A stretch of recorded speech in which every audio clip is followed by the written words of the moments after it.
सभी को नमस्कार। Golden words with Maninder Singh Chandok कार्यक्रम में जुड़ने हेतु आप सभी का अभिवादन है, स्वागत है। हिंदी की एक बहुत ही फेमस कहावत है, नाच न आवे आंगन टेढ़ा। इसका क्या मतलब है? नाच न आवे आंगन टेढ़ा। हम सब अपने अपने दिलों के अंदर झांक कर देखें तो हमको इसका उत्तर सहर्ष मिल जाएगा। नाच न आवे आंगन टेढ़ा का यदि हम लिटरल मीनिंग निकालें तो वो ये आता है कि खुद से तो आता नहीं है और दोष हम दूसरे पे देते हैं। पूछिए अपने आप से कि क्या हम बिल्कुल सही सोच रहे हैं? सोचिए, सोचेंगे तो उसका आपको आंसर मिल जाएगा। नाच ना आवे आंगन टेढ़ा। हम अपने आप को संतुष्ट करने के लिए बहुत आसानी से कोई भी बात किसी और व्यक्ति पर रख देते हैं। आपने ऐसा नहीं बोला इसलिए मैंने ऐसा नहीं किया, मैं खुद समझ नहीं पाया, पर आपने ऐसा नहीं बोला इसलिए मैंने ऐसा नहीं किया।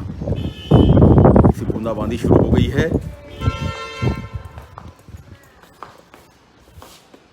हाँ, हम बहुत जल्दी अपना वजन उठाकर दूसरे के सर पर रखना बहुत आसान समझते हैं।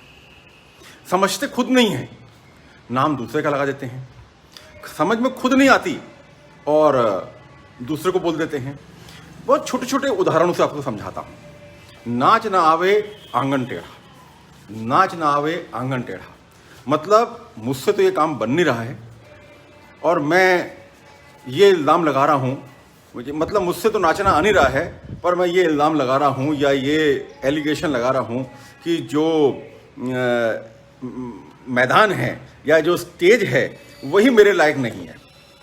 यदि मान लीजिए मेरे को बोलना नहीं आ रहा है, मान लीजिए मैं किसी स्टेज पे खड़ा हूँ और स्टेज पर परफॉर्मेंस देने के पहले मैंने अपनी तैयारी नहीं की है, मैं पढ़ के नहीं गया हूँ, पर मैं वहाँ पर क्या इल्ज़ाम लगाऊंगा?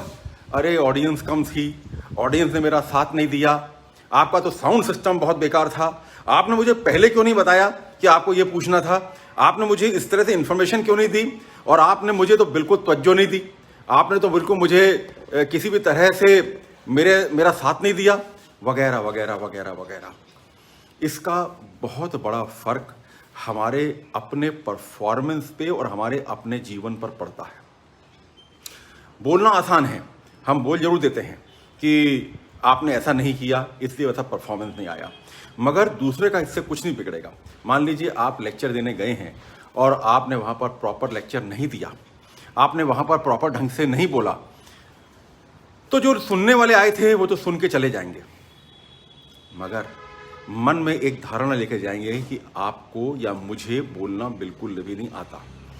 तो अपने आप का एग्जामिनेशन कीजिए कि हम ऐसे कई मौके आते हैं जब हम खुद फॉल्ट पे होते हैं और हम दूसरे को फॉल्ट पे करने की कोशिश करते हैं। हम खुद काम नहीं करते हैं और दूसरे को उसके लिए जिम्मेदार ठहराते हैं। मान लीजिए, एक और उदाहरण से आपको समझाता हूं। मान लीजिए कि आपको कोई पद दिया गया है या मुझे कोई पद दिया गया है। अब मुझे डिस्ट्रिक्ट गवर्नर महोदय या मेरा कोई अधिकारी है या मेरा कोई बॉस है, वो उसके लिए करने को प्रेरित नहीं कर रहा है, वो उसके लिए पीछे नहीं पड़ा है कि ये काम करो, ऐसा करके लेकर आओ, अब ऐसा करो, इसको फ़ोन लगाओ, उसको फ़ोन लगाओ, ये ऑर्डर तुमने सप्लाई किया है तो इसके लिए तुम खुद प्रयत्न करो, ये पद तुमने लिया है तो तुमने उसके लिए क्या किया। मैं अपना काम तो करूँगा नहीं, मगर मैं अवश्य मन में धारणा बनाता जाऊँगा कि मुझे प्रॉपर व्यक्ति ने या मेरे बॉस ने या मेरे अधिकारी ने मुझे करने को नहीं बोला। अरे भाई, जब आपको आपका पद दे दिया गया है, आपको उसके सारे डायमेंशन समझा दिए गए हैं, आपको उसकी सारी ड्यूटी समझा दी गई हैं, आपको उसकी रिस्पॉन्सिबिलिटी समझा दी गई हैं, उसके बाद भी यदि आप चाहते हैं कि कोई आपको बार बार इसके लिए कहे कि आपको ये करना है, तो ये सिर्फ अपने आप को धोखा देने से बड़ा कुछ भी नहीं है। यदि आपने कोई पद लिया है, यदि प्रधानमंत्री ने इस देश के प्रधानमंत्री होने का पद लिया है तो वो ये एक्सपेक्ट नहीं करते हैं कि देश की जनता बार बार उनसे कहे कि अब आपको ये करना चाहिए, अब आपको वो करना चाहिए, अब आप इस तरह करिए, अब आप उस तरह करिए। प्रधानमंत्री को अपना खुद का पाथ डिसाइड करके काम करना पड़ेगा। तो हम जो करना चाहते हैं वो तो करते नहीं हैं, और जो नहीं करना चाहते हैं, जो नहीं होना चाहिए, उसकी अपेक्षा करते हैं। तो इससे नुकसान किसी का नहीं होता, इससे नुकसान हमारा अपना है। हमारी खुद की जो सीमाएं हैं वे संकुचित हो जाती हैं, हमारा खुद का जो लॉयल्टी हमको मिलनी चाहिए है वो बाधित हो जाती है, और हम जो बनना चाहते हैं वो नहीं बन पाते हैं। तो नाच ना आवे आंगन टेढ़ा, ऐसी बात मत करें।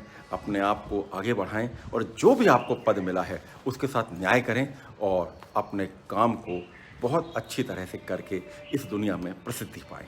बहुत बहुत धन्यवाद। जो भी सज्जन जुड़े हुए हैं उनका सबका मैं यहाँ पर धन्यवाद अदा करता हूँ।